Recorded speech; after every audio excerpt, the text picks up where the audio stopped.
তুমি যদি রবীন্দ্রনাথ হতে, আমি হতাম নতুন বৌঠান।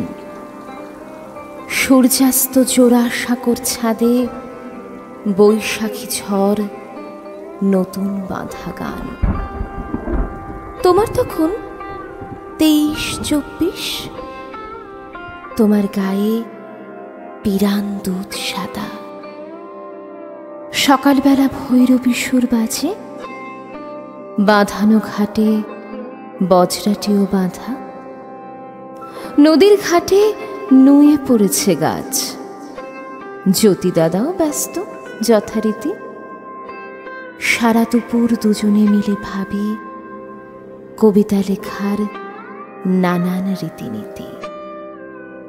সন্ধে নাগাদ লেখাও হয়ে যায়, তবু কত গল্প বাকি থাকে।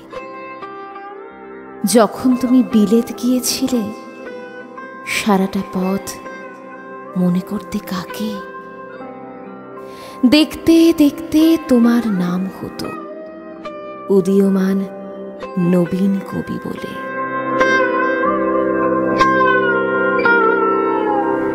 আমার মুঠি আলগা হয়ে আসে, তোমার জন্যে পাত্রী দেখা চলে। তুমি নতুন বন্ধু পেয়ে যাও, আমার তো আর কেউই তেমন নেই। গোপনে রাখা ঘুমের বড়ি নিয়ে হারিয়ে যাই আলোক বর্ষেই।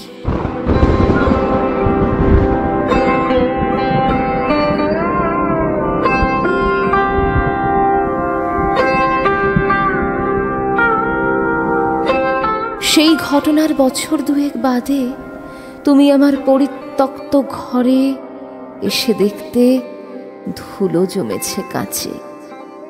হঠাৎ হাওয়ায় বইয়ের পাতা নড়ে, তুমি তখন মন্ত্রমুগ্ধ হয়ে বসে পড়তে পালঙ্কের কাছে। মৃদু ডাকতে, নতুন বৌঠান কোথায় তুমি?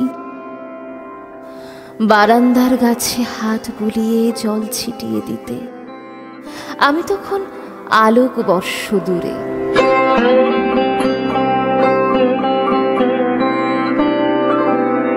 একা ঘুরছি আকাশ পথে পথে, শুধুই মেঘ, নবীন মেঘের সুরে।